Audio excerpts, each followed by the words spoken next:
Magandang gabi, Kamisteryo TV. Ako nga po pala si Ava.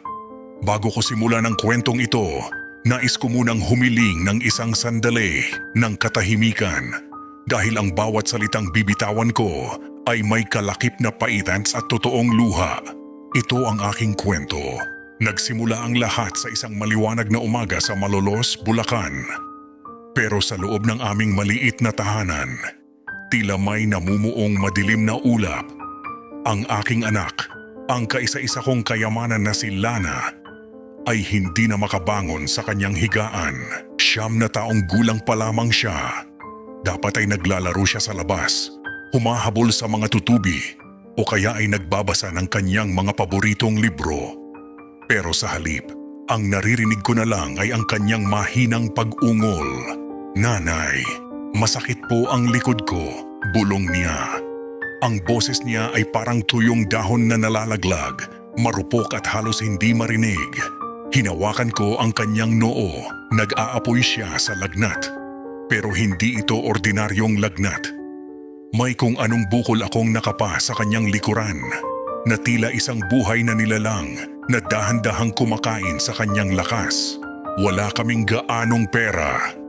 Ang asawa ko ay matagal na kaming iniwan, kaya ang tanging sandigan ko ay ang aking mga raket sa palengke at ang kaunting ipon na itinago ko sa ilalim ng aking unan para sana sa kanyang pag-aaral. Dinala ko si Lana sa bayan. Sa gitna ng ingay ng mga tricycle at init ng sikat ng araw sa Malolos, pasan-pasan ko ang aking anak. Ang bawat hakbang ko ay mabigat, hindi dahil sa bigat ni Lana, dahil payat na siya, kundi dahil sa kaba na bumabalot sa dibdib ko hanggang sa matumbok namin ang isang malaking gusali, malinis, maputi, mukhang mamahalin. Iyon ang nakasulat sa malaking karatula. Sabi ng mga kapitbahay ko, si Dr. Alden daw ang pinakamagaling. Siya raw ang milagro ng Bulacan. Ang sabi nila, kahit ang pinakamalalang sakit, kaya niyang puksain. Pumasok kami sa loob. Ang lamig ng aircon ay humahalik sa aking balat. Pero hindi ito nakakaginhawa. Para itong lamig ng isang morgue. Naupo kami sa mahabang bench. Tumingin ako sa paligid.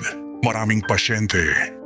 Ang ilan ay nakayuko. Ang ilan ay tahimik na umiiyak. At sa dulo ng hallway, nakita ko siya. Isang lalaking nakaputing gown.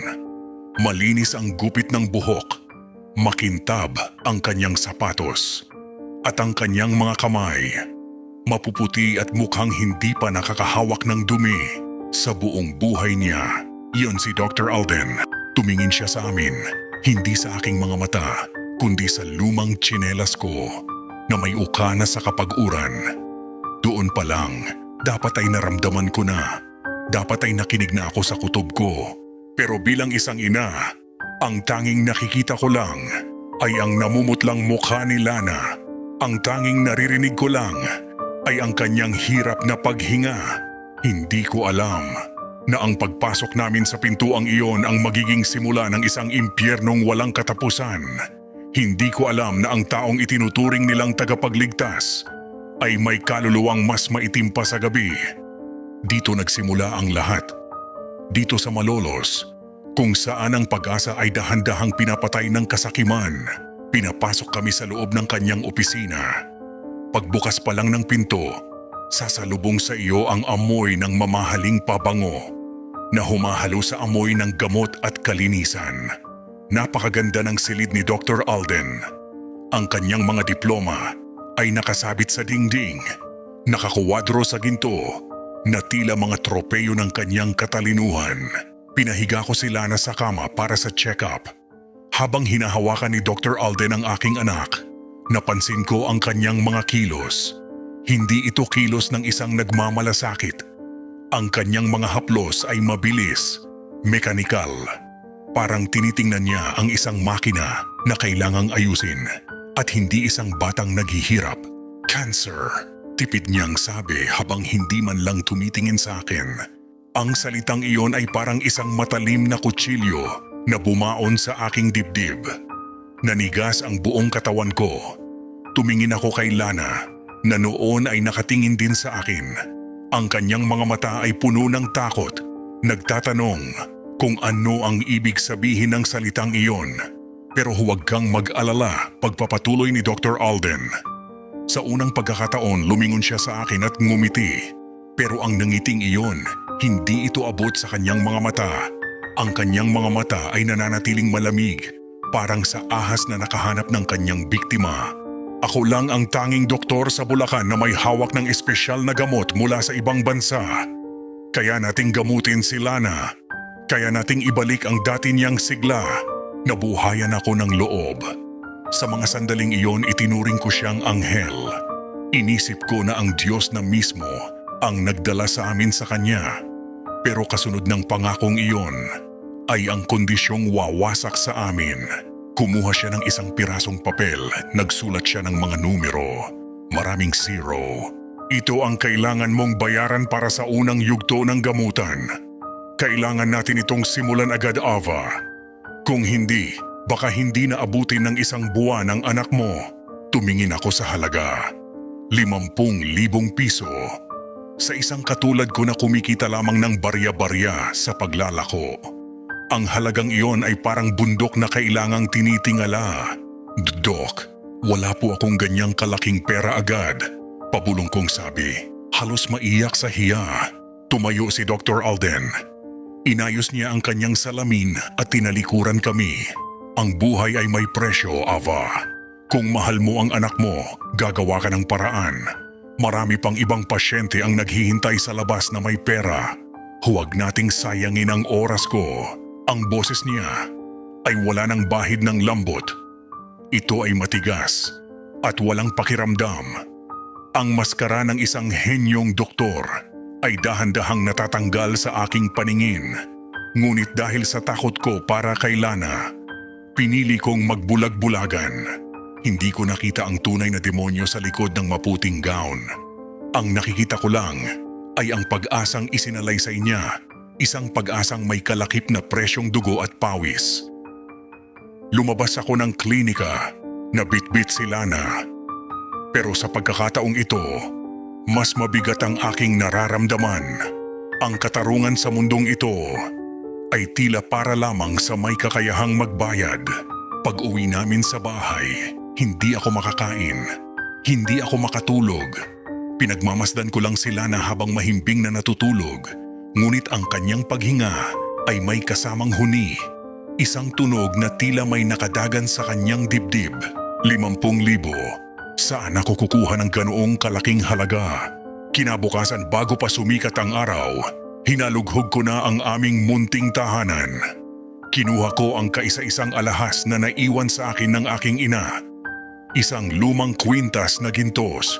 Kinuha ko rin ang aming telebisyon, ang bentilador, at kahit ang mga sako ng palay na nakatabi para sa aming pagkain sa susunod na buwan, isinanla ko ang lahat.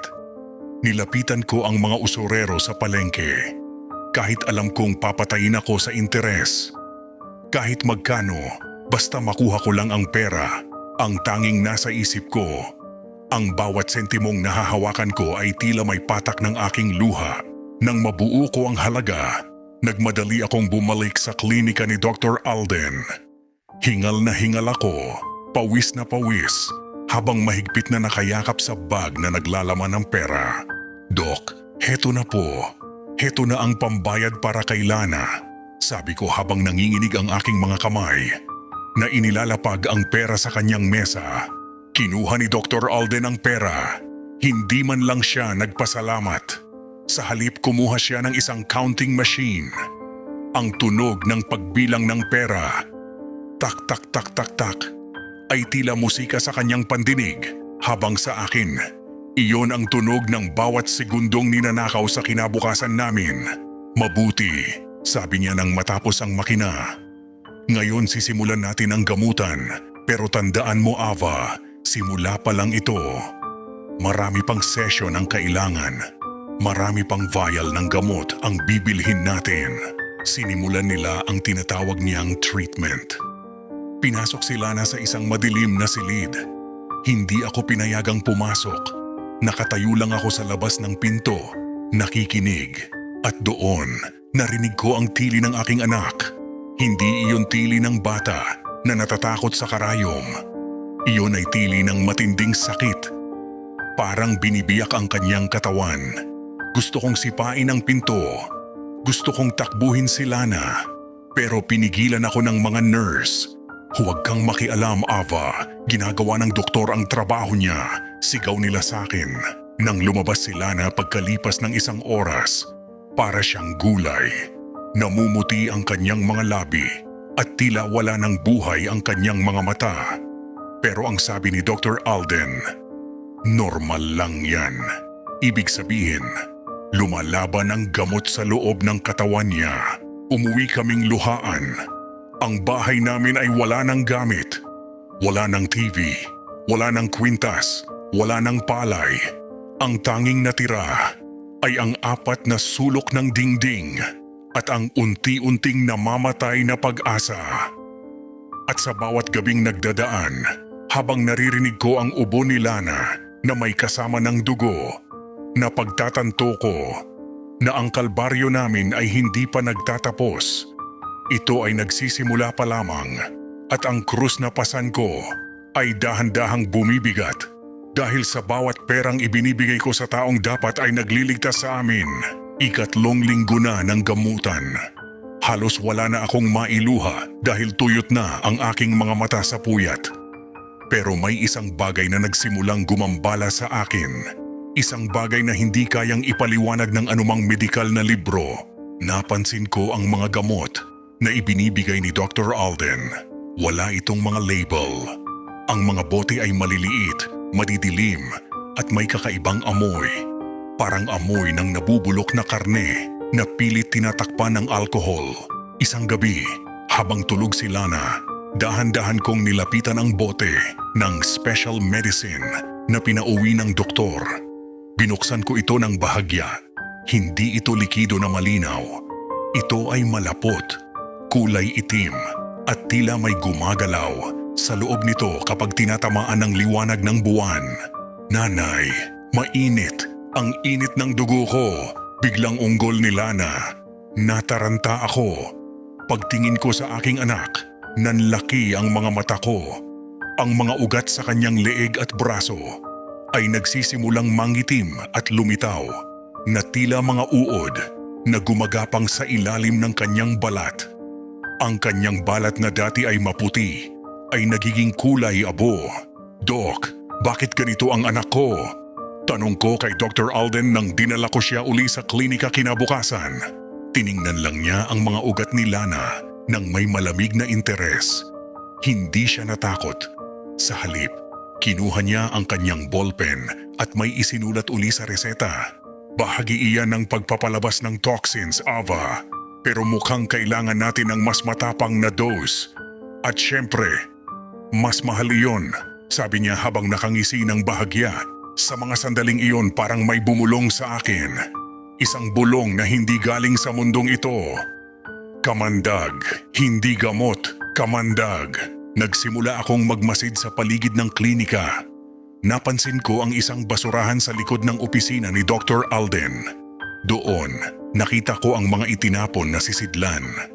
Hindi ito mga bote ng kemikal mula sa laboratorio.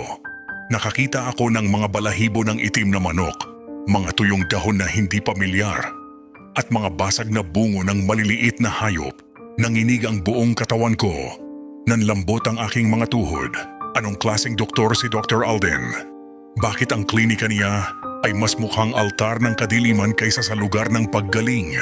Bawat turok niya kay Lana, bawat patak ng itim na likidong iyon sa katawan ng aking anak, ay tila unti-unting pumapatay sa kaluluwa nito.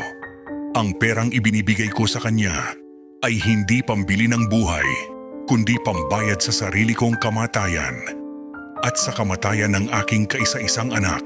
Ngunit huli na ang lahat para umatras. Sabi ni Dr. Alden, kapag itinigil ang gamot, biglang bibigay ang puso ni Lana. Biitig na kami sa kanyang bitag, isang bitag na gawa sa pera, kasinungalingan at itim na mahika. Habang naghihintay ako sa labas ng silid ni Lana, Naupo ako sa isang sulok ng waiting area. Doon, naramdaman ko ang bigat ng hangin. Hindi lang pala ako ang may pasa ng daigdig. Sa tabi ko ay isang matandang lalaki, si Mang Zenon, na nakatitig sa kawalan.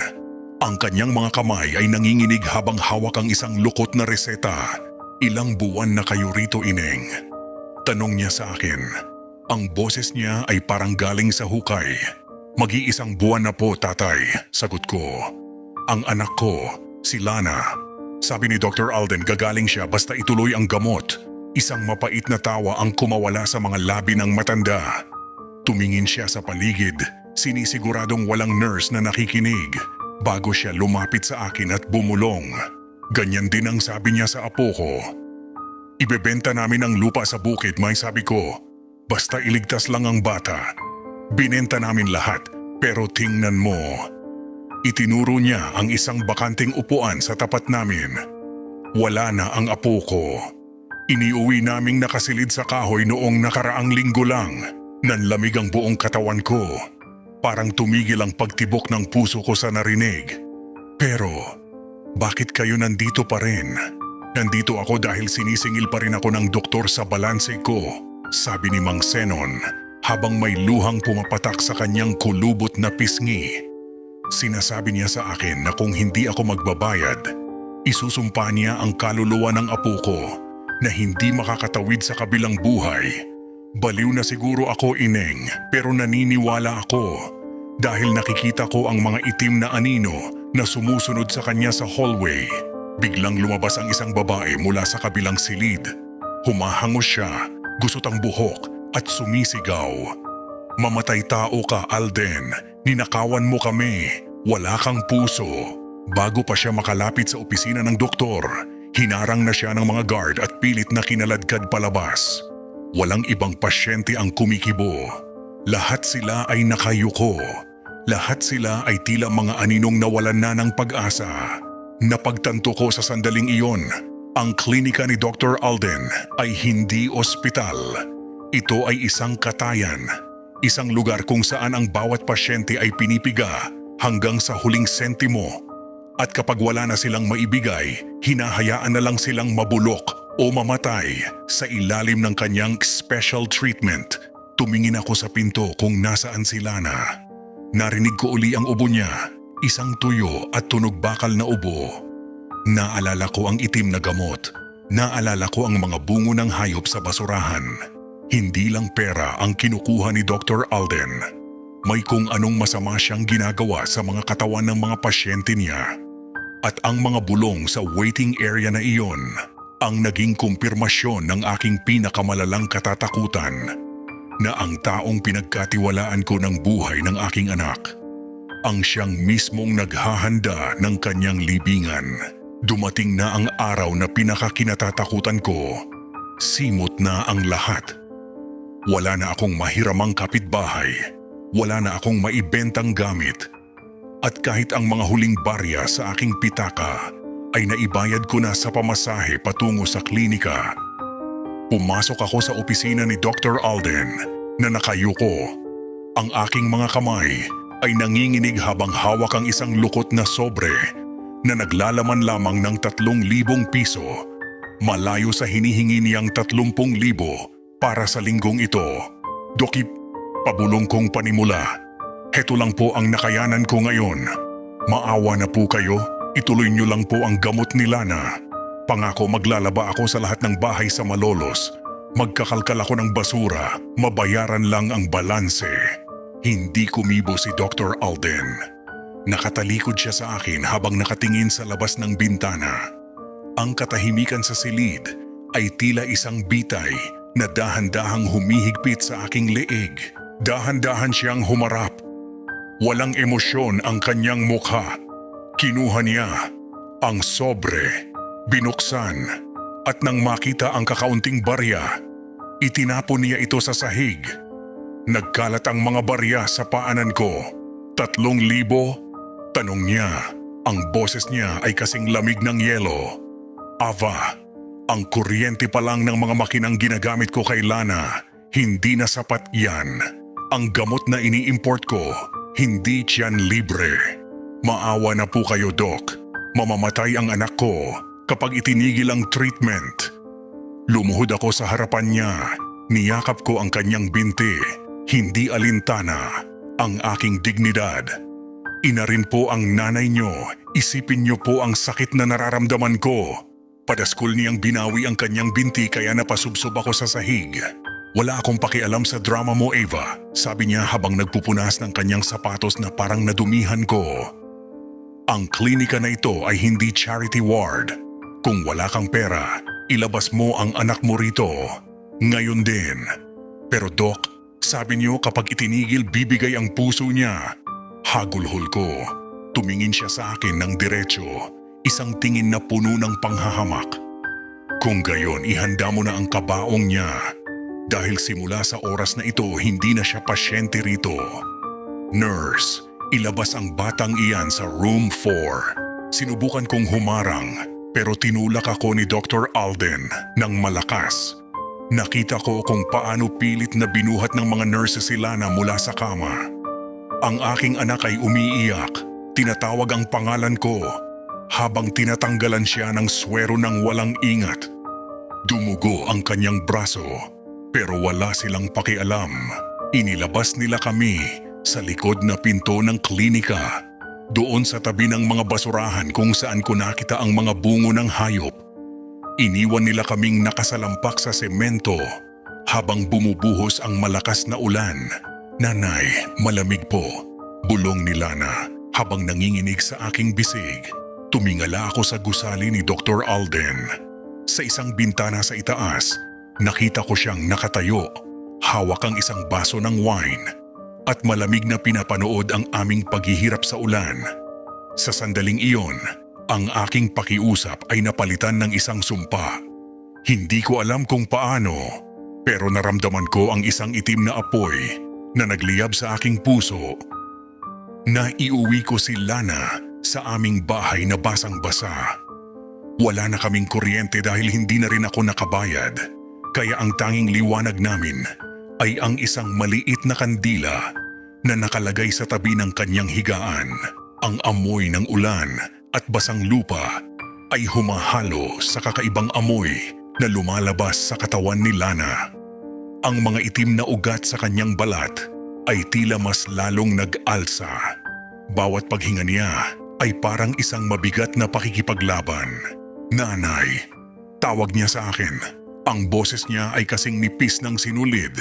Nandito si nanay, anak. Nandito lang ako, sabi ko habang hinahaplos ang kanyang buhok na unti-unti na ring nalalagas.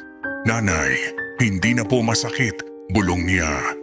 Ngumiti siya ng bahagya pero ang kanyang mga mata ay unti-unti nang nawawalan ng ningning. Nakikita ko po sila. Ang dami nilang bata sa paligid ko. Sabi nila, sumama na raw po ako kasi doon wala nang doktor na masama. Nanginig ang buong katawan ko. Niyakap ko siya ng mahigpit. Pilit na ibinibigay ang init ng aking katawan sa kanyang nanlalamig na balat. Huwag, Lana. Huwag mong iwan si nanay. Maghahanap pa ako ng pera. Gagamutin ka natin. Pero alam ko, sa kaibuturan ng puso ko alam kong huli na. Ang gamot na ibinigay ni Dr. Alden ay hindi para magpagaling, kundi para sirain ang kanyang katawan mula sa loob. Kapag itinigil ang supply nito, isang huling malalim na buntong hininga ang pinakawalan ni Lana. Ang kanyang maliit na kamay na nakahawak sa aking damit ay dahan-dahang bumitaw at nalaylay sa higaan. Lana, Lana, anak. Walang sagot. Ang katahimikan sa loob ng aming bahay ay naging mas nakakabingi pa sa kulog sa labas. Idinikit ko ang aking tenga sa kanyang dibdib. Wala na. Ang tibok na dating nagbibigay sa akin ng pag-asa ay tuluyan nang tumigil. Hindi ako nakasigaw agad. Parang may bumara sa aking lalamunan. Namamanhid ang buong pagkatao ko. Tumingin ako sa paligid ng aming bakanting bahay. Ang bahay na ibinenta ko ang laman para lang mapayaman ng isang demonyong doktor. Namatay ang aking anak na walang gamot, walang pagkain at sa gitna ng kadiliman. Doon sumabog ang lahat. Isang mahabang tili ang kumawala sa aking mga labi. Isang tili na hindi para humingi ng tulong, kundi isang tili ng wagas na galit. Habang hawak ko ang malamig na bangkay ni Lana, naramdaman ko ang pagbabago sa aking paligid. Ang apoy ng kandila ay naging asul. Ang hangin sa loob ng kwarto ay naging kasing lamig ng yelo. Sa mga sandaling iyon, ang Ava na mapagmahal at matiisin ay namatay kasabay ng kanyang anak. Ang natira na lamang ay isang inang nauulol sa pait. Tumingala ako sa kisame at sa aking isipan. Nakita ko ang mukha ni Dr. Alden na tumatawa. Kinuha mo ang lahat sa akin, Alden. Bulong ko sa dilim. Ngayon, ako naman ang kukuha ng lahat sa iyo. Hindi lang pera, kundi ang bawat hibla ng iyong buhay. Habang nakaburol ang aking anak sa isang luma at hiram na kabaong, kailangan kong bumalik sa bayan para kumuha ng ilang papeles. Nadapa ang aking lalakaran sa tapat ng isang marangyang restaurant, hindi kalayuan sa klinika. Doon, nakaparada ang isang bagong-bagong puting SUV. Kumikinang ito sa ilalim ng sikat ng araw. At sa labas ng restaurant, nakita ko siya, si Dr. Alden. Kasama niya ang ilan sa kanyang mga staff at mga kaibigang mayayaman. Hindi ko mapigilan ang aking sarili. Tumayo ako sa gilid ng kalsada. Marumi ang suot, magulo ang buhok, at nanginginig ang buong katawan. Cheers para sa bagong unit. Narinig kong sigaw ng isa niyang kasamahan. Itinaas ni Dr. Alden ang kanyang baso ng wine. Humahalakhak siya. Ang tawa niya ay parang latigo na humahagupit sa sugatan kong puso. Sabi ko sa inyo, ang negosyong ito ay hindi tungkol sa pagpapagaling, sabi ni Dr. Alden habang nakangisi. Ang sikreto ay nasa maintenance. Hanggat naniniwala silang may pag-asa, ibibigay nila pati ang huling sentimo nila. Paano yung batang pasyente mo sa room 4, Doc? Yung anak nung babaeng palengke? Tanong ng isang nurse na nakikichismis. Tumawa uli si Dr. Alden, isang tawang walang kasing pait pakinggan. Yung si Lana, wala na yon. Tinapon ko na sa ulan kagabi. Wala nang pambayad eh. Sayang ang space sa klinika. Pero aminin nyo, dahil sa kanila, nakuha ko itong bagong sasakyan. Isang martir na ina para sa isang brand new na SUV. Fair trade, di ba? Nagtawanan silang lahat. Ang kanilang mga tawa ay humahalo sa ingay ng mga sasakyan sa malolos. Hindi nila alam na nakatayo ako sa likod ng isang puno, nakikinig sa bawat salita ng paglapastangan sa buhay ng anak ko. Para kay Dr. Alden, ang buhay ni Lana ay katumbas lang ng 4 na gulong at makinang dekalidad. Ang luha ko ay gasolina lang sa kanyang karangyaan. Hinawakan ko ang aking dibdib. Nararamdaman ko ang isang itim na enerhiya na tila gustong kumawala sa aking katawan. Gusto kong sumugod. Gusto kong kalmutin ang kanyang mukha. Gusto kong isigaw sa mundo ang kanyang kasalanan. Pero nanatili akong tahimik. Tumingin ako sa kanyang bagong sasakyan. Tumingin ako sa kanyang malinis na kamay na may hawak na wine. Sa isip ko, nakikita ko na ang mga kamay na iyan na puno ng uod. Ang boses na iyan na tumatawa, balang araw ay magmamakaawa para sa huling hininga. Tumawa ka lang, Alden. Bulong ko habang dahan-dahang umaatras sa dilim. Sulitin mo ang bawat hagalpak mo. Dahil ang bawat sentimong ninakaw mo sa amin ay magiging mitsa ng iyong impyerno. Umalis ako sa lugar na iyon na may bitbit na bagong misyon. Hindi na ako hihingi ng awa. Hindi na ako luluha. Ang bawat tawa niya ay naging panggatong sa galit na gagabay sa akin patungo sa katarungang hindi kayang ibigay ng tao. Matapos ilibing si Lana sa isang payak na puntod sa sementeryo ng Malolos, hindi ako tumigil. Bitbit ang lahat ng reseta, ang mga boteng walang label na naitabi ko, at ang aking matibay na paninindigan. Nagtungo ako sa himpilan ng pulisya at sa tanggapan ng barangay captain. Gusto ko pong ireklamo si Dr. Alden, sabi ko sa pulis na nakaduty. Pinatay niya ang anak ko, piniga niya ang pera namin pero hindi niya ginamot ng tama ang bata. Tiningnan lang ako ng pulis mula ulo hanggang paa. Aling Ava, alam niyo ba kung sino ang kinakalaban niyo? Si Dr. Alden ay isang respetadong tao rito. Marami na siyang natulungang opisyal. Pero heto po ang mga ebidensya. Inilatag ko ang mga itim na likido at ang mga reseta. Tingnan niyo po ito, hindi ito gamot. Lumapit ang barangay captain si Kapitan Ben. Hinawakan niya ako sa balikat pero mabilis ko itong iwinaksi. Alam ko ang tingin na iyon, tingin ng taong nabayaran na. Ava, makinig ka, pabulong na sabi ni Kapitan. Namamatay talaga ang mga may cancer. Huwag mong isisi sa doktor ang tadhana. Saka, nasaan ang autopsy? Nasaan ang laboratory report na magpapatunay na yang itim na likido ay lason? Wala, di ba? Salita mo lang yan laban sa salita ng isang lisensyadong doktor. Bakas sa katawan ng anak ko ang ginawa niya. Ang mga ugat niya naging itim.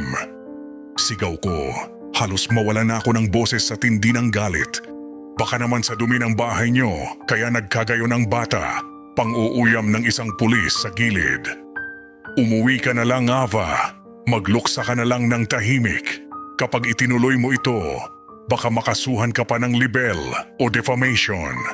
Alam mo naman si Doc, may mga abogado yan. Sa mga sandaling iyon, gumuho ang huling piraso ng tiwala ko sa batas ng tao.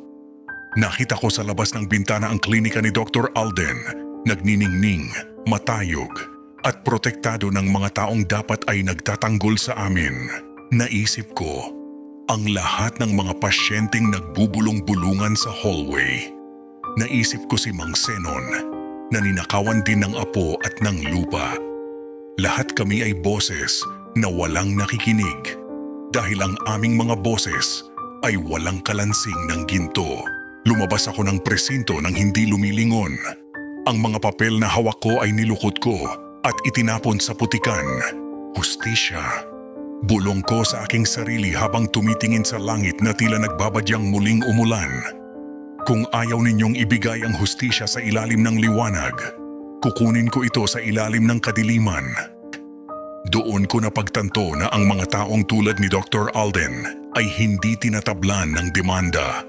Hindi sila tinatablan ng kahihiyan. May isang bagay lang na kinatatakutan ang mga taong sakim. Ang mga bagay na hindi nila nakikita, hindi nila maipaliwanag at hindi nila kayang bayaran. Pauwi na ako, pero hindi sa bahay ko sa Malolos. Babalik ako sa lugar kung saan ang bawat bulong ay may kapangyarihan at ang bawat galit ay may katumbas na buhay. Iniwan ko ang ingay at liwanag ng Malolos. Sumakay ako sa huling biyahe ng bus patungo sa isang liblib na baryo sa dulo ng Bulacan, ang lugar kung saan ako ipinanganak at lumaki. Ang Baryo San Roque, isang lugar na tila nalimutan na ng panahon, kung saan ang mga puno ng balete ay mas matayog pa sa mga simbahan. Dito nakatira ang aking lola Sayong. Noong bata pa ako, kinatatakutan siya ng lahat. Sinasabi nilang ang kanyang mga daliri ay may kakayahang magdugtong ng buhay o magputol nito sa isang iglap. Namatay siya noong dalagita pa ako at iniwan niya sa akin ang aming lumang bahay na gawa sa kawayan at kakahuyan. Pagpasok ko sa loob ng bahay, sinalubong ako ng makapal na alikabok at amoy ng luma. Ngunit sa gitna ng sala, naroon pa rin ang isang bagay na hindi ko kailanman binuksan mula nang mamatay si Lana, ang kanyang antigong baul na gawa sa itim na kahoy.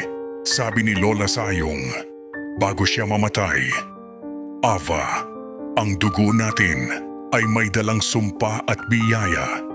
Huwag mong bubuksan ang baul na ito, maliban na lamang kung ang mundo ay naging malupit sa iyo at wala ka ng ibang matatakbuhan. Nginit-ngit ko ang aking mga ngipin habang hinahawakan ang kalawanging kandado. Malupit ang mundo, Lola. Bulong ko sa hangin. Ninanakawan nila ako ng anak. Ninakawan nila ako ng buhay. Sa isang malakas na hila na buksan ang baul, isang kakaibang usok na amoy insenso at tuyong dugo ang lumabas mula rito. Sa loob, nakita ko ang mga kagamitang hindi para sa mga mahihina ang loob. May mga manika na gawa sa dayami, mga karayom na gawa sa buto ng tao, at isang lumang aklat na ang mga pahina ay gawa sa balat ng hayop. Kinuha ko ang isang maliit na sisidlan. Sa loob nito ay may natitira pang buhok ni Lana. Ang buhok na nalagas noong siya ay pinahihirapan pa ni Dr. Alden. Kinuha ko rin ang dugo ang reseta na itinapon ko sa putikan kanina na muli kong pinulot bago ako umalis sa bayan. Naramdaman ko ang paglamig ng paligid. Ang mga anino sa dingding ay tila nagsimulang sumayaw kahit wala namang gumagalaw. Nararamdaman ko ang presensya ni Lola Sayong sa bawat sulok ng silid. Tila hinihintay ang aking susunod na hakbang. Ituturo ko sa iyo, Alden, sabi ko habang tinititigan ang aking refleksyon sa isang basag na salamin. Ang aking mga mata ay hindi na kulay kayumanggi. Tila naging itim na itim ang mga ito na walan ng puti. Dito sa Barrio San Roque, walang pulis na pwedeng bayaran. Walang batas na pwedeng baluktutin. Dito, ang tanging batas ay ang batas ng ganti. Hahanda ko na ang lahat. Ang bawat sentimong ninakaw ni Dr. Alden ay tutumbasan ko ng bawat patak ng kanyang pawis at dugo. Hindi siya mamamatay ng mabilis. Sisiguraduhin kong mararamdaman niya ang bawat hapdi na naramdaman ni Lana bago ito malagutan ng hininga. Ang pagbabalik ko sa nakaraan ay ang simula ng kanyang madilim na kinabukasan. Hating gabi, ang buwan sa labas ay tila nagtatago sa likod ng makakapal na ulap na tila ayaw saksihan ang kadilimang nakatakdang mangyari sa loob ng bahay ni Lola Sayong. Naglatag ako ng isang itim na tela sa sahig. Sa gitna nito, inilagay ko ang manika na gawa sa dayami. Ito ang magsisilbing katawan ni Dr. Alden. Sa ulo ng manika, idinikit ko ang duguang reseta na may pirma niya, ang kanyang pangalan, ang magsisilbing kawing ng sumpa. Kinuha ko ang buhok ni Lana. Anak, bulong ko habang tumutulo ang isang butil ng luha sa aking pisngi. Ipahiram mo kay nanay ang sakit mo. Ipahiram mo sa akin ang bawat hapdi na tiniis mo sa kamay ng halimaw na iyon. Ipinulupot ko ang buhok ni Lana sa liig ng manika. Sa bawat ikot ng buhok bumibigkas ako ng mga salitang hindi ko alam kung saan nagmumula. Mga salitang kasing tanda ng lupa. Mga salitang nakaukit sa aking dugo. Sa bawat sentimong ninakaw mo, isang sugat ang bubukas. Sa bawat tawa mong mapanlait, isang tinik ang tutusok. Hindi ka makakatulog, Alden. Hindi ka makahihinga ng maayos hanggat hindi mo nararanasan ang impyernong ibinigay mo sa amin. Kinuha ko ang isang mahabang karayom na gawa sa buto. Ininit ko ang dulo nito sa apoy ng isang itim na kandila hanggang sa magbaga ito. Tusok, itinusok ko ang karayom sa kanang bahagi ng dibdib ng manika doon sa tapat ng baga. Ito ang hirap ng paghinga ni Lana noong iniwan niyo kami sa ulan. Sambit ko. Tusok, itinusok ko ang isa pa sa tiyan ng manika. Ito ang gutom na naramdaman namin dahil lahat ng pera namin ay kinuha mo para sa marangya mong sasakyan. Nagsimulang uminit ang loob ng silid. Ang amoy ng insenso ay naging amoy ng sunog na laman. Narinig ko ang mahihinang kaluskos sa ilalim ng sahig. Tila may mga bagay na gumagapang patungo sa akin. Mga alagad ng kadiliman na handang ihatid ang aking mensahe. Kumuha ako ng isang basong puno ng itim na likido, ang gamot na ibinigay niya kay Lana. Ibinalik ko ito sa manika, dahan-dahang ibinuhos sa mukha nito. Inumin mo ang sarili mong kamandag, doktor. Tikman mo ang pait ng iyong kasakiman. Sa huling bahagi ng ritual, kumuha ako ng isang maliit na salamin at iniharap ito sa manika. Mula ngayon, ang makikita mo lang sa iyong sarili ay ang mga kaluluwang pinabayaan mo. Hahabulin ka nila sa bawat sulok ng iyong klinika. Hahabulin ka nila hanggang sa dulo ng iyong katinuan. Namatay ang lahat ng kandila sa isang iglap. Sa gitna ng kadiliman, narinig ko ang isang mahinang hagikgik. Hindi kay Lana, hindi kay Lola Sayong, kundi sa sarili ko. Isang hagikgik na puno ng kumpirmasyon. Ang sumpa ay nailabas na. Ang itim na enerhiya ay bumabagtas na ngayon sa hangin, tumatawid sa mga bukid ng Bulacan, patungo sa Malolos, patungo sa silid ni Dr. Alden. Habang ako ay nakaluhod pa rin sa madilim na sahig ng bahay ni Lola Sayong, sa Malolos. Nagsisimula na ang unang yugto ng aking paghihiganti. Si Dr. Alden ay kasalukuyang nasa loob ng kanyang marangyang opisina. 12:00 na ng gabi, ngunit abala pa rin siya sa pagbibilang ng kanyang kinita para sa araw na iyon. Hawak niya ang isang baso ng mamahaling whiskey, kampante at nakangisi habang tinitingnan ang kanyang bagong SUV sa monitor ng CCTV. Ngunit biglang nagbago ang temperatura sa loob ng silid.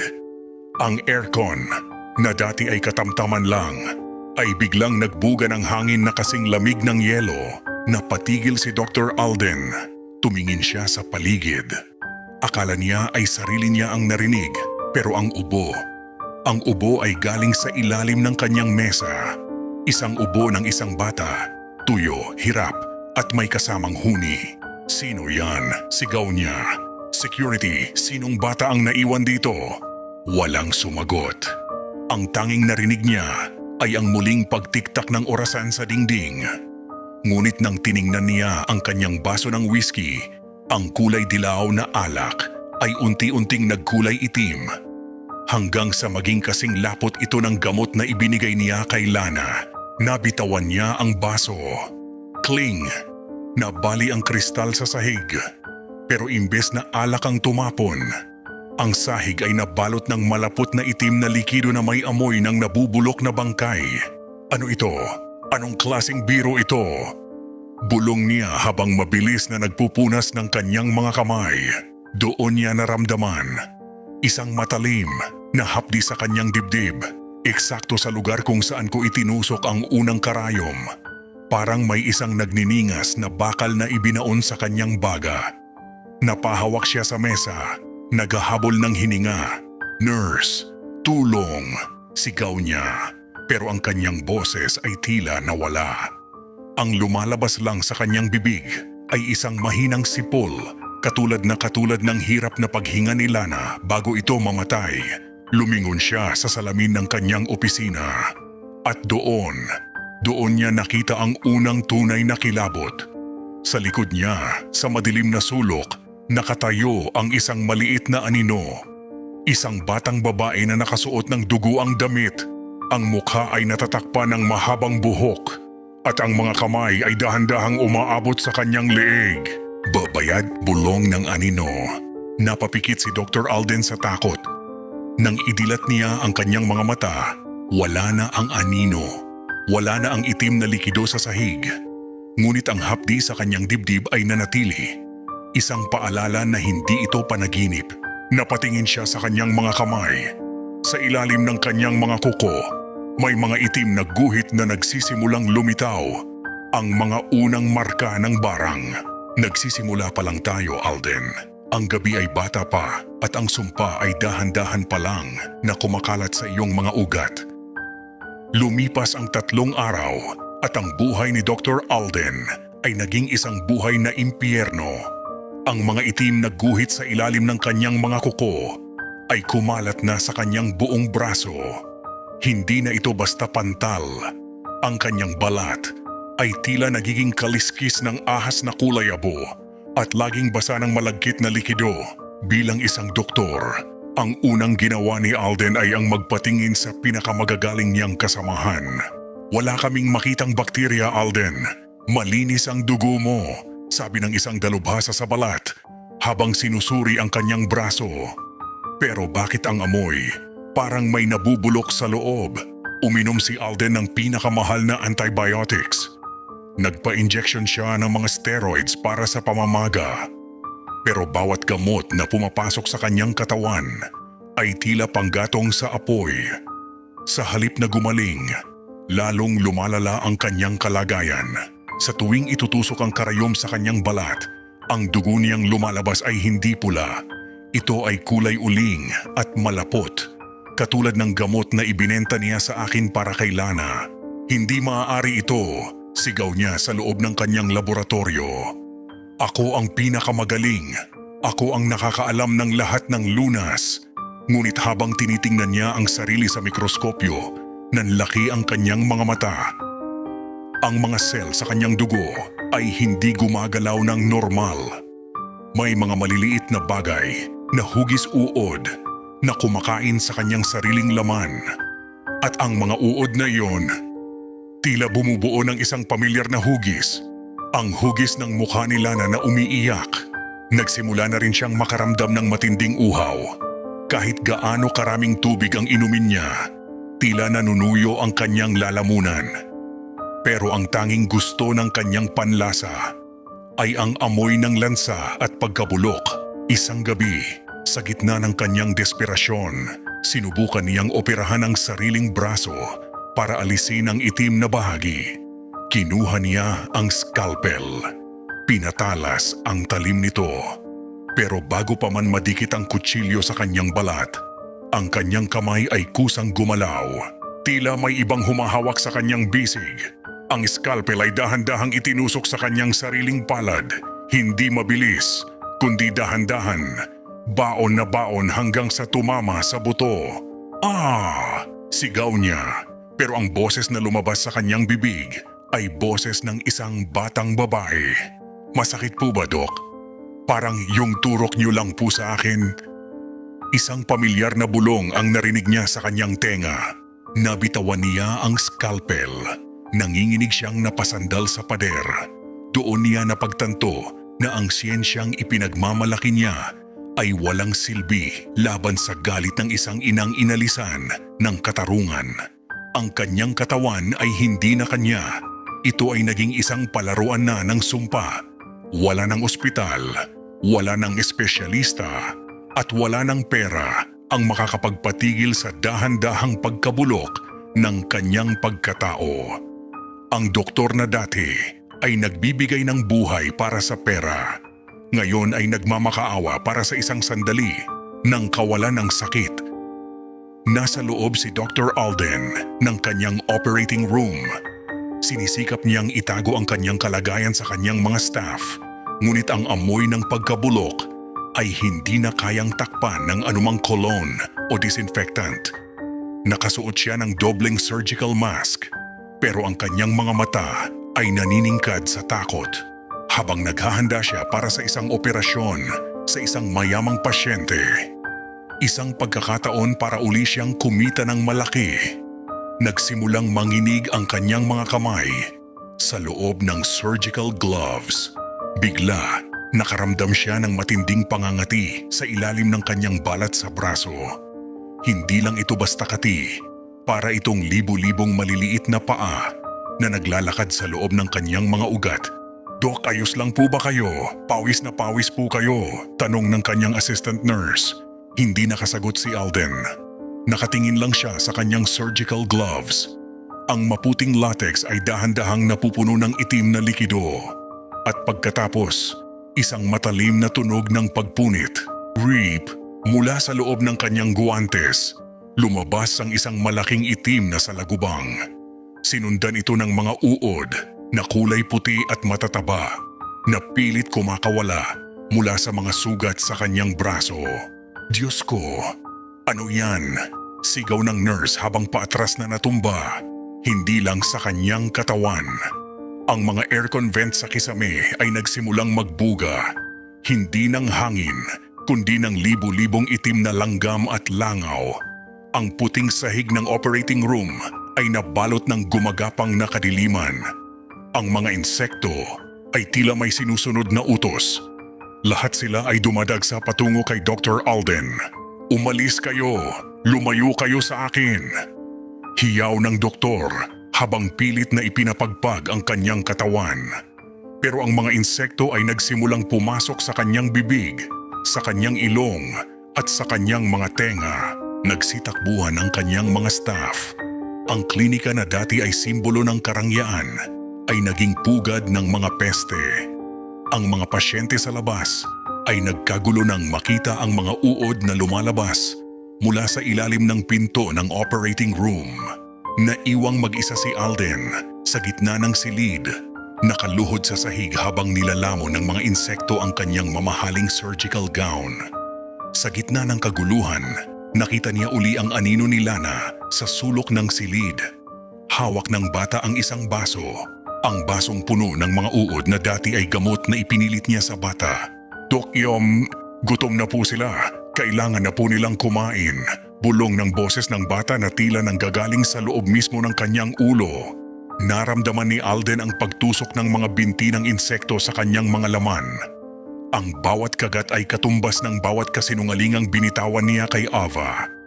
Ang bawat uod na lumalabas sa kanyang balat ay ang mga sentimong ninakaw niya na ngayon ay bumabalik para ubusin ang kanyang pagkatao. Wala nang makapagliligtas sa kanya. Ang kanyang klinika ay hindi na lugar ng paggaling, kundi isang malaking bitag kung saan siya ang pangunahing biktima. Ang mga insekto ay hindi titigil hanggat may natitira pang hibla ng kanyang sakim na laman.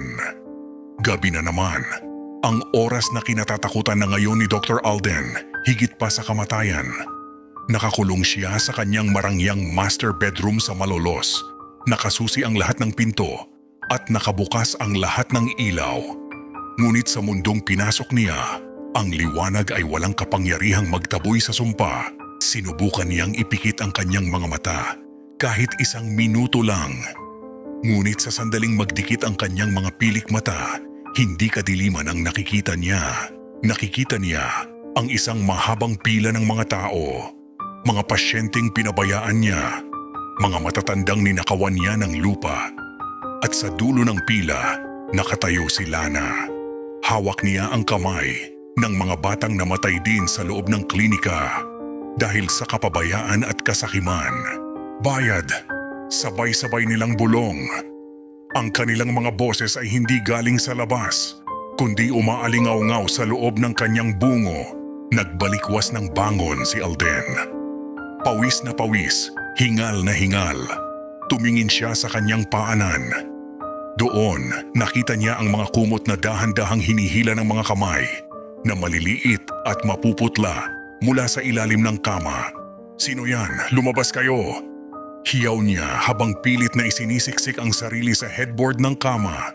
Biglang namatay ang lahat ng ilaw, snap, sa gitna ng kadiliman. Narinig niya ang tunog ng isang wheelchair na dahan-dahang gumagulong sa sahig. Squeak, squeak, squeak, papalapit sa kanya. Tumigil ito sa gilid ng kanyang kama. Nang kumidlat sa labas, nakita niya ang anyo ni Lana na nakaupo sa wheelchair. Ang katawan ay puno ng itim na uod at ang mga mata ay wala ng laman. Tanging dalawang madidilim na butas na tumititig sa kanyang kaluluwa. Dok, bakit niyo po kami pinatay? Tanong ng bata. Ang boses ay tila isang sirang plaka na paulit-ulit. Dahil po ba sa sasakyan niyo? Dahil po ba sa ginto niyo? Naramdaman ni Alden ang malamig na kamay ng bata na humawak sa kanyang paa. Ang lamig nito ay parang yelo na bumaon sa kanyang buto.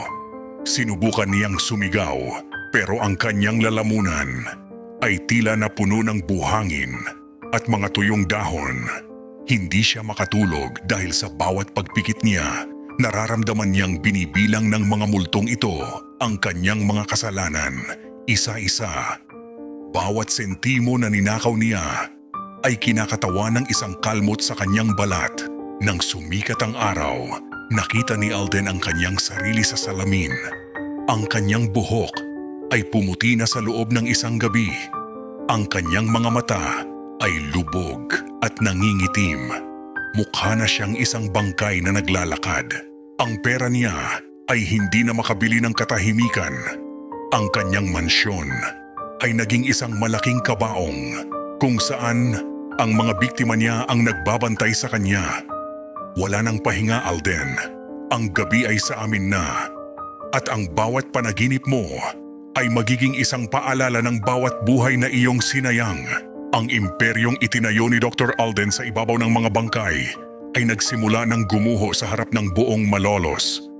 Ang kanyang klinika, na dati ay dinadayo ng mayayaman, ay naging sentro ng isang iskandalong hindi kayang itago ng pera. dahil sa misteryosong paglusob ng mga insekto at ang amoy ng pagkabulok na hindi maalis sa gusali. Mabilis na kumalat ang balita. Ang mga pasyenteng dati ay nagtitiwala sa kanya ay isa-isang nagsialisan. Bit-bit ang kanilang mga gamit at ang kanilang galit. Sir, lahat ng bank accounts nyo na-freeze. Ulat ng kanyang accountant habang nanginginig ang boses. May mga anomalya raw sa mga transactions at mga peking gamot na ibinibenta nyo. At ang mga investors, binabawi na nila ang kanilang mga puhunan. Hindi makapagsalita si Alden. Nakatayo siya sa gitna ng kanyang opisina na ngayon ay puno na ng alikabok at mga patay na insekto. Ang kanyang bagong puting SUV, ang kotseng ipinagmalaki niya sa harap ng restaurant, ay kinuha na ng bangko dahil sa hindi mabayarang utang. Wala siyang magawa kundi panoorin ang paghila sa kanyang kayamanan palayo sa kanya. Ang bawat gamit na kinuha sa kanya ay tila isang piraso ng kanyang laman na tinatapyas. Hindi maaari ito.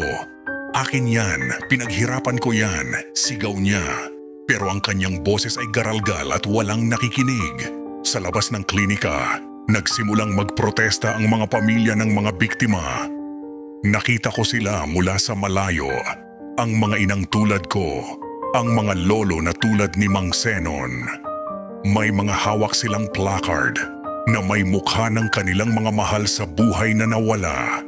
Hustisya para sa mga biktima ni Alden, ang sigaw na umaalingaw-ngaw sa buong kalsada. Ang mga gamot na dati ay itinuturing na milagro ay sinuri ng Department of Health. Ang resulta, nakakita sila ng mga lason at mga sangkap na hindi dapat ginagamit sa tao. Ang reputasyon ni Dr. Alden bilang pinakamagaling na doktor ay naging pinakakinatatakutang mamamatay tao nang mabalitaan niya ang warrant of arrest na inilabas laban sa kanya. Sinubukan niyang tumakas patungong ibang bansa. Kinuha niya ang huling bag ng pera na itinago niya sa vault. Ngunit nang buksan niya ang bag sa loob ng kanyang sasakyan, nanlaki ang kanyang mga mata. Ang mga bundle ng 1,000 piso ay naging mga tuyong dahon at mga papel na reseta na puno ng dugo. Ang mga gintong alahas na ninakaw niya sa mga pasyente ay naging mga uling na nadudurog sa kanyang hawak. Wala na ang lahat. Bulong niya habang nakatingin sa kanyang mga kamay na nanginginig at nabubulok. Ang pera ay nawala. Ang karangyaan ay naglaho. Ang tanging natira sa kanya ay ang sakit ng kanyang katawan at ang takot sa kanyang kaluluwa.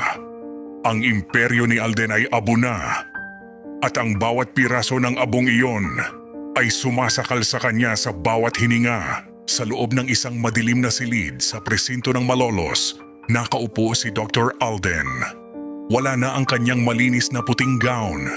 Ang suot niya ngayon ay isang gusot at maduming t-shirt na hindi kayang itago ang amoy ng pagkabulok na lumalabas sa kanyang balat. Sa harap niya ay ang barangay captain at ang hepe ng pulisya. Ang mga taong dati ay tumatanggap ng kanyang suhol, ngunit ngayon ay hindi man lang makatingin sa kanya ng diretso dahil sa baho at hitsura niya. "Doc, magsalita ka na," sabi ng pulis habang nakatakip ang ilong ng panyo. "Ano ba talaga ang ginawa mo sa mga gamot? Saan galing ang mga sangkap na yon?" Hindi agad sumagot si Alden. Nakatingin lang siya sa sulok ng silid. Doon, sa ilalim ng lamesa, nakikita niya ang anyo ni Lana na dahan-dahang gumagapang patungo sa kanyang paanan. Ramdam niya ang bawat kalmot ng bata sa kanyang binti. Isusulat ko na, sasabihin ko na lahat," bulong ni Alden. Ang boses niya ay parang hinihiwang lata. "Huwag niyo lang silang palapitin sa akin. Sabihin niyo sa kanila, tama na. Ibibigay ko na ang katarungan." Kumuha siya ng panulat. Pero bawat salitang isinusulat niya ay tila may kasamang dugo. Inamin niya ang lahat, ang paghahalo ng lason sa mga gamot para hindi agad mamatay ang pasyente, pero patuloy na magbabayad, ang paggamit ng mga ipinagbabawal na kemikal at ang pagmamanipula sa mga record para pagtakpan ang mga namatay sa kanyang klinika. Ginamit ko sila. Pag-amin niya habang tumutulo ang laway na kulay itim mula sa kanyang bibig. Hindi ko sila itinuring na tao. Para sa akin, sila ay mga pitaka lang na kailangang ubusin. Si Lana, alam kong mamamatay siya sa oras na itigil ang gamot, pero mas pinili kong bumili ng bagong gulong ng kotse kaysa bigyan siya ng huling dosis. Nanginig ang kamay ng barangay captain habang binabasa ang salaysay. Kahit ang mga korap na opisyal ay hindi nakatiis sa tindi ng kasamaang inamin ng doktor. Hayop ka, Alden, na bulong ng kapitan. Higit ka pa sa halimaw. Wala akong pakialam sa sasabihin niyo. Hiyaw ni Alden habang biglang tumayo at sinakalang sariling leeg. Naririnig niyo ba yon? Ang dami nila. Ang dami nilang sumisigaw sa tenga ko. Lahat sila gustong ibalik ko ang pera nila. Pero wala na. Wala na ang pera. Sa gitna ng kanyang pag-amin, biglang bumukas ang lahat ng sugat sa kanyang braso. Ang itim na likido ay tumalsik sa mesa. Nabahiran ang kanyang sariling pirma sa salaysay. Isang opisyal na dokumento na ngayon ang magsisilbing ebidensya ng kanyang pagkakasala. Ang katarungan ng tao ay nagsimula na. Ngunit ang katarungan ng barang ay hindi pa natatapos. Ang pag-amin niya ay hindi para sa kapatawaran, kundi dahil sa hindi na niya kaya ang tindi ng parusang ibinibigay ng mga multo sa kanyang paligid. Pinalagda siya sa huling pagkakataon, isang pirma na magdadala sa kanya sa kulungan o sa kanyang libingan. Hiningi ko ang huling pagkakataon na makita siya. Pinahintulutan ako ng mga pulis, marahil dahil sa awa o dahil sa takot na rin sa kung anong daladala ko. Pumasok ako sa selda kung saan pansamantalang nakakulong si Dr. Alden habang hinihintay ang paglipat sa kanya sa ospital. Pagpasok ko, ang amoy ay halos hindi masikmura. Amoy ng nabubulok na karne na hinaluan ng asupre. Nakita ko siya sa sulok, nakaluhod, nakayuko, at tila nakikipag-usap sa hangin. Alden, tawag ko sa kanyang pangalan, walang dok, walang galang. Dahan-dahan siyang tumingala. Nanlaki ang kanyang mga mata nang makita ako. Ang kanyang mukha ay halos hindi na makilala dahil sa mga uod na dahan-dahang lumalabas sa kanyang mga pores.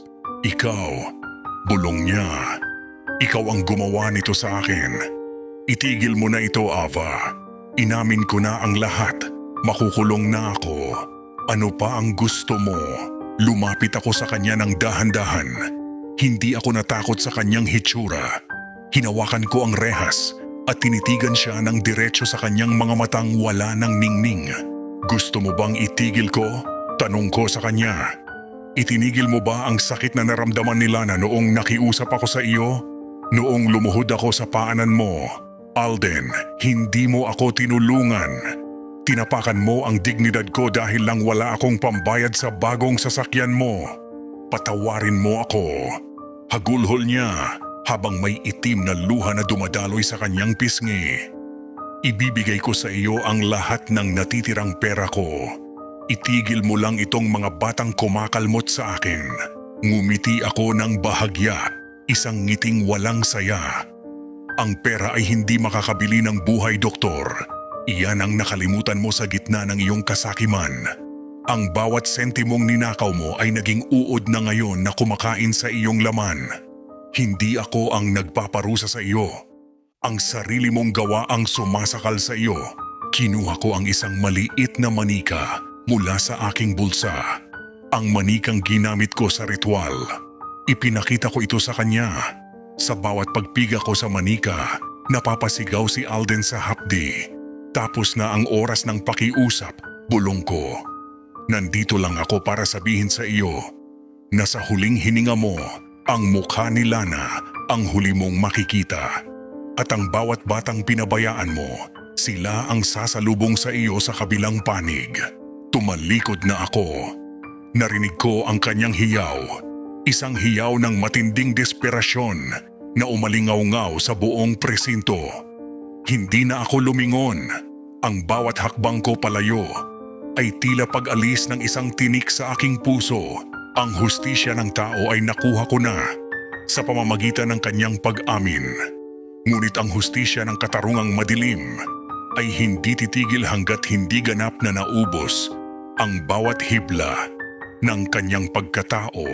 Inilipat si Dr. Alden mula sa presinto patungo sa isang pampublikong ospital sa Malolos dahil sa malubhang kalagayan ng kanyang katawan. Ngunit bago pa man siya makarating sa korte para sa kanyang paglilitis, ang sumpa ay umabot na sa huling yugto nito. Habang nakahiga siya sa stretcher sa loob ng ambulansya, ang mga pulis na nagbabantay sa kanya ay napilitang lumayo. Ang kanyang katawan ay hindi na mukhang tao.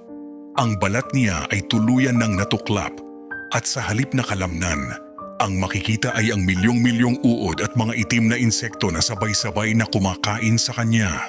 Hindi ko kayang huminga, hirap niyang sambit. Ang bawat aparato na ikinakabit sa kanya ay pumuputok. Ang monitor ng kanyang puso ay nagpapakita ng mga numerong hindi maintindihan, mga numero na katumbas ng bawat halagang ninakaw niya sa mga pasyente. Sa mga sandaling iyon, ang batas ng tao ay nakamit na. Hawak na ng pulisya ang kanyang pirmadong pag-amin. Ang lahat ng kanyang ari-arian ay kinumpiska na ng gobyerno para ibayad sa mga pamilyang winasak niya. Wala na siyang kahit isang sentimo. Wala na siyang kahit isang kaibigang maasahan. Ngunit ang kulam, ang barang ay hindi pa tapos sa kanya. Biglang huminto ang ambulansya sa gitna ng daan dahil sa isang makapal na ambon na kulay itim. Sa labas ng bintana, nakita ni Alden ang anyo ng lahat ng mga pasyenteng pinabayaan niya. Nakatayo sila sa gitna ng kalsada, nakaturo sa kanya, at sabay-sabay na bumibigkas ng isang salita. Sakim. Naramdaman ni Alden ang isang matinding tusok sa kanyang puso. Ang huling karayom na itinusok ko sa manika. Ang kanyang puso ay tila pinipiga ng isang invisible na kamay. Sa kanyang paningin, ang loob ng ambulansya ay napuno ng mga itim na barya na nagbabaga sa init. Ang mga baryang ito ay pilit na isinusubsob sa kanyang bibig ng mga aninong nakapaligid sa kanya.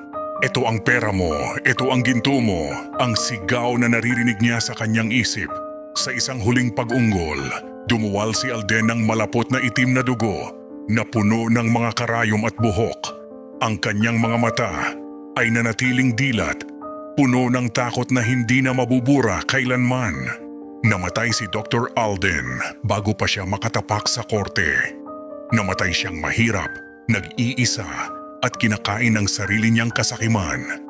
Ang kanyang kamatayan ay hindi naging payapa. Ito ay naging isang tuntungan patungo sa mas matindi pang parusa sa kabilang buhay. Ang hustisya ay nakamit sa dalawang paraan. Sa papel ng batas, siya ay isang kriminal.